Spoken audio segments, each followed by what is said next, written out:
Salam sejahtera bersama saya Nirvin Majid dalam 15 Minit MMTV edisi 20 September 2023.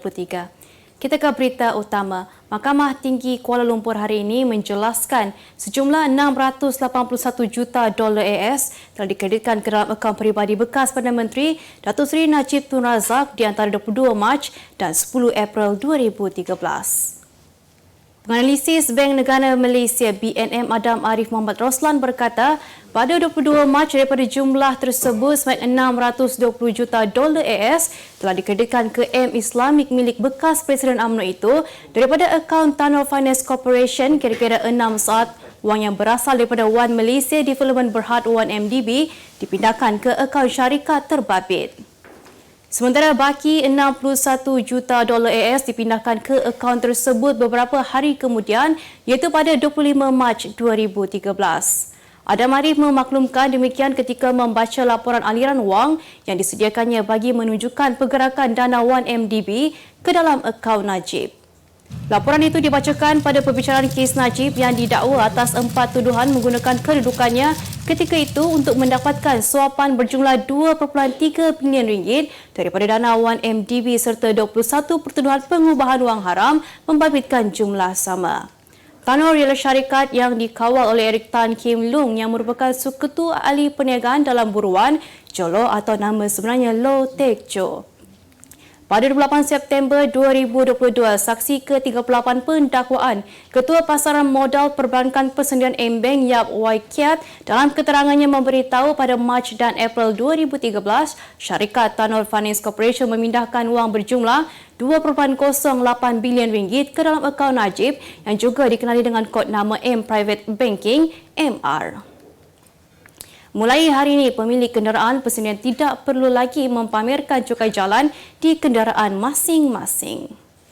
Menteri Pengangkutan Anthony Loke Siu Fook berkata warga negara boleh menggunakan mod paparan LKM Digital ELKM dan LMM Digital ELMM melalui portal awam Jabatan Pengangkutan Jalan JPJ atau aplikasi telefon pintar MyJPJ yang dilaksanakan di bawah satu projek perintis secara dalaman. Beliau berkata selaras pengumuman pagi tadi peruntukan bawah Seksyen 20 Akta Pengangkutan Jalan 1987 Akta 333 yang menghendaki setiap LKM dilekatkan dan dipamerkan pada kenderaan tidak lagi dikuatkuasakan bagi kategori pemilik bawah fasa pertama itu.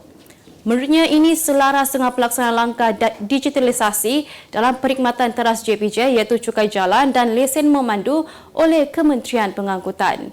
Sebelum ini, Loke dalam sebuah kenyataan di Facebooknya pada 3 Januari lalu berkata beliau ambil maklum mengenai pelekat cukai jalan yang sering tertanggal dan akan mengambil tindakan berhubung perkara itu. Kerajaan komited untuk merapatkan nisbah jurang pendapatan antara luar bandar dan bandar iaitu daripada 0.57 pada tahun 2022 kepada 0.67 pada tahun 2025. Menteri Ekonomi Rafizi Ramli berkata walau bagaimanapun kerajaan tidak akan mengetepikan pembangunan luar bandar. Beliau berkata demikian ketika berucap semasa pembentangan kajian separuh penggal KSP Rancangan Malaysia ke-12 RMK12 di Dewan Negara hari ini. Mengulas lanjut, Rafizi berkata pembangunan wilayah Sabah dan Sarawak akan terus diberikan tumpuan dan kerajaan sudah memberi komitmennya untuk menangani isu berbangkit daripada Perjanjian Malaysia 1963 MA63. Jelasnya penyerahan kuasa kawal sel elektrik kepada Kerajaan Negeri Sabah dijangka dapat dimuktamadkan menjelang Januari 2024. Tambahnya, Sabah mempunyai potensi yang besar dalam penjanaan tenaga boleh baharu TBB iaitu berasaskan solar dan biojisim. Ahli Parlimen Pandan itu juga turut memuji Kerajaan Negeri Sarawak yang mengambil langkah kehadapan dalam peralihan tenaga melalui beberapa usaha iaitu termasuk pengeluaran hidrogen, penangkapan, penggunaan dan penyimpanan karbon CCUS dan projek penjanaan elektrik menggunakan TBB. Kementerian Pertanian dan Keterjaminan Makanan KPKM akan yakin bekalan beras tempatan akan kembali stabil dalam tempoh sebulan lagi. Menterinya Datuk Seri Muhammad Sabu berkata sementara mencapai tempoh itu, pihaknya giat melaksanakan langkah intervensi menerusi Lembaga Pertubuhan Peladang LPP dan Lembaga Pemasaran Pertanian Persekutuan Fama bagi menampung bekalan beras. Katanya langkah itu diambil sama seperti ketika kerajaan berdepan dengan masalah bekalan ayam dan telur baru-baru ini. Muhammad turut menasihatkan orang ramai tidak melakukan pembelian panik yang akan menyebabkan berlakunya kekurangan bekalan beras di pasaran. Dalam perkembangan berkaitan, Muhammad berkata kementeriannya turut bekerjasama rapat dengan Kementerian Perdagangan Dalam Negeri dan Kos Sara Hidup KPDN dalam memantau isu bekalan beras terbabit. Sementara itu, Ketua Pengarah Kawal Selia Padi dan Beras, Datuk Azman Mahmud berkata pasukannya akan mengambil langkah agresif dan melakukan serbuan sekiranya menerima aduan berkaitan bekalan beras. Tambahnya, tindakan tegas akan diambil sekiranya ada aduan membabitkan tukar kampit beras tempatan kepada import untuk dijual pada harga lebih tinggi. Utusan Malaysia dan Cosmo melancarkan satu lagi produk terbaru. Apa yang ada dalam Iklaneka? Ia adalah platform yang tepat dan efektif untuk mengiklan antaranya pelbagai jenis notis, cautan kosong, hartanah, tender, kenderaan, mencari wali atau waris dan pelbagai lagi. Apa yang anda cari? Semuanya ada di sini. 2 dalam 1. Layari Iklaneka, theutusan.com.my. 2 maut, 7 yang lain cedera dalam kemalangan membabitkan 12 kenderaan di Persiaran Utara di Putrajaya hari ini. Jurucakap Jabatan Bomba dan Penyelamat Malaysia JPPM berkata kejadian berlaku kira-kira pukul 10.20 pagi dari arah Persiaran Utara menghala ke Presin 12. Menurutnya, kemalangan membabitkan 2 lori, 6 kereta dan 4 motosikal.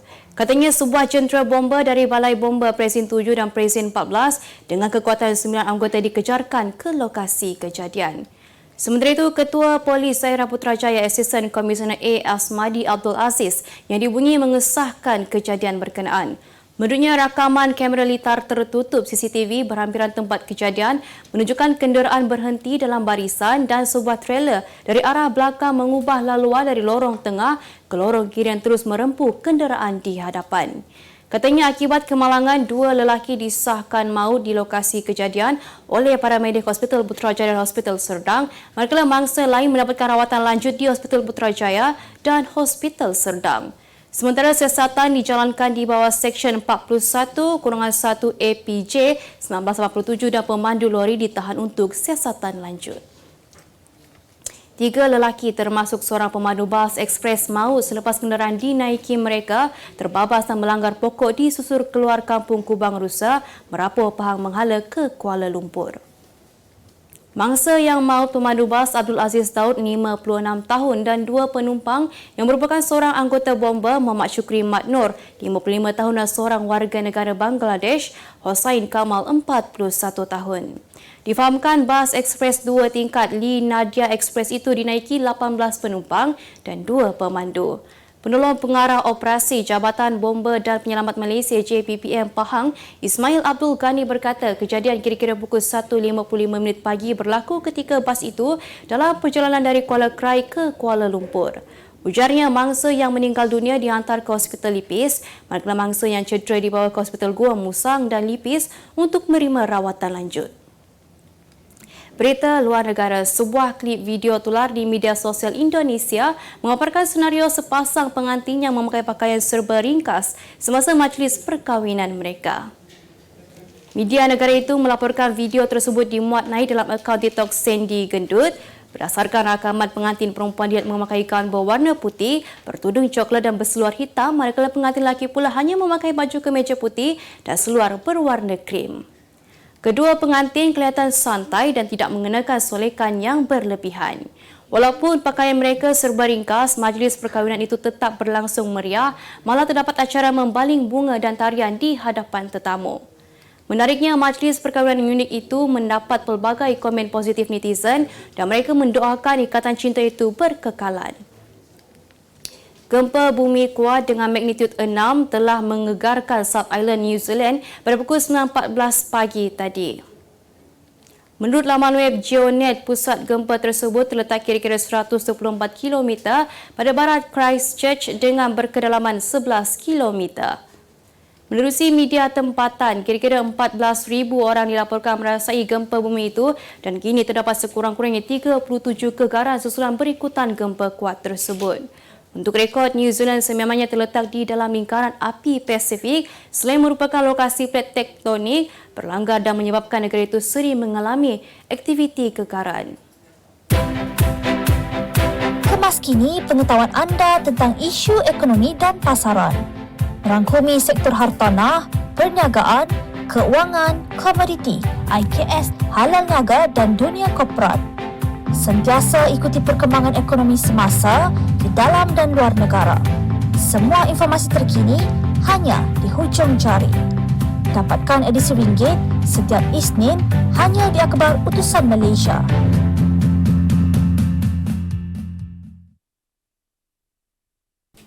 Halal niaga minggu ini, kehilangan sumber pendapatan gara-gara diberhentikan kerja 4 tahun lalu sama sekali tidak mematahkan semangat Maria 39 tahun untuk menjalankan perniagaan dekorasi rumah. Bertapak di Kota Damansara, Petaling Jaya, Selangor, dia mendapat inspirasi untuk menubuhkan The Whole Story sewaktu Perintah Kawalan Pergerakan PKP pada 2020. Menariknya, The Whole Story membawa masuk produk-produk dari luar negara seperti China, Taiwan, Hong Kong, Indonesia dan United Kingdom yang bukan sahaja menarik, malah harga yang ditawarkan juga amat berpatutan. Memiliki satu cawangan di Kota Damansara dan 3 kedai online adalah satu tanggungjawab yang besar. Namun, kami sangat berbangga barangan kami sampai ke pelanggan dari Perlis hingga ke Singapura dan berkembang ke Sabah, Sarawak dan Brunei. Rancangan untuk seterusnya adalah membuka cawangan di Melaka dan Malaysia. Antara keunikan yang dibawa oleh The Whole Story adalah menampilkan konsep yang menjadi pilihan para pelanggan seperti reka bentuk klasik, moden, urban, maskulin dan beberapa yang lain. Cabaran utama dalam perniagaan kami adalah pertukaran bantuan asing kerana urus niaga produk kami 80% adalah daripada luar negara. Seterusnya, modal pusingan. Ini adalah untuk pastikan ready stock sentiasa ada di kedai. Dan seterusnya, sudah tentu persaingan. Ini persaingan dalam pasaran online sangat mencabar. Premier Sarawak Tan Sri Abang Johari Tun Openg menyatakan pemaju hartanah di Sarawak digalakkan untuk membina bangunan berasaskan Indeks Bangunan Hijau GBI. Beliau berkata langkah itu akan meningkatkan nilai bangunan dari segi perancangan bandar dan mewujudkan persekitaran yang kondusif kepada penduduk.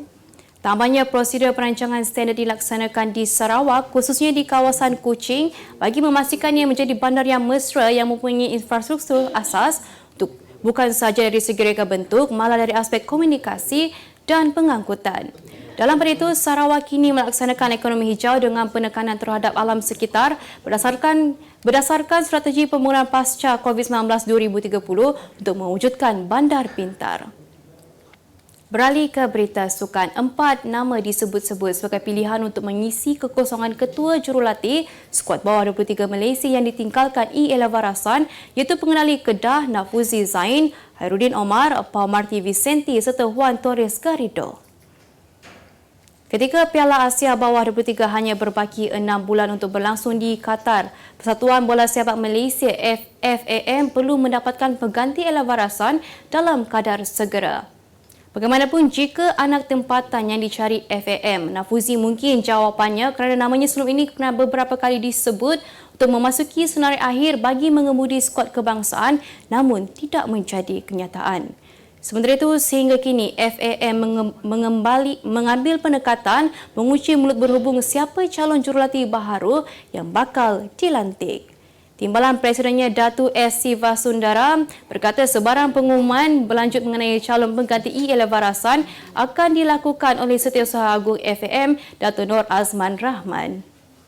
Isnin lepas, Elavarasan secara rasminya melepaskan jawatannya sebagai Ketua Jurulatih Skuad Bawah 23 Kebangsaan selepas mengadakan perbincangan bersama Presiden FAM Dato' Hamidin Mohamad Amin berkaitan hala 7 pasukan Harimau Muda selepas aksi pusingan kelakan Piala Asia Bawah 23 2024. Nur Azman dalam satu kenyataan memaklumkan jurulatih berusia 61 tahun itu bersetuju kembali fokus kepada tanggungjawab asalnya sebagai penolong ketua jurulatih kebangsaan bagi membantu Kim Pan Gon dalam skuad senior sekaligus memberi ruang kepada individu lain untuk menggalas tugas selaku ketua jurulatih skuad bawah 23 kebangsaan ke Piala Asia Bawah 23 2024 di Qatar April depan. Terengganu FC TFC bakal berdepan dengan pasukan gergasi Australia Central Coast Mariners bagi aksi sulung Piala AFC di Stadium Sultan Zainal Abidin pada pukul 8 malam ini. Bermain di laman sendiri, skuad sang penyu dilihat mempunyai peluang cerah, namun pengendali TFC Tomislav Steinbruckner enggan mengambil mudah. Malah mengakui juara Australia tersebut memiliki kelebihan fizikal berbanding skuad kendaliannya sekaligus bakal memberikan cabaran sengit. Bagaimanapun, dia optimis dengan barisan anak buahnya yang ketika ini berada dalam momentum terbaik selepas meraih kemenangan sewaktu saingan domestik termasuk melangkah rekod tanpa kalah sejak bulan Jun lalu. Untuk rekod malam ini merupakan kali pertama TFC turun beraksi di pentas Asia dalam tempoh 11 tahun. Sebagai penutup 15 minit MMTV hari ini, saksikan laporan cuaca esok, Khamis 21 September 2023. Jangan lupa dapatkan laporan utusan Malaysia dan Kosmo untuk berita-berita terkini dan menyeluruh. Sekian sahaja daripada saya, Evelyn Majil. Salam sejahtera dan jumpa lagi.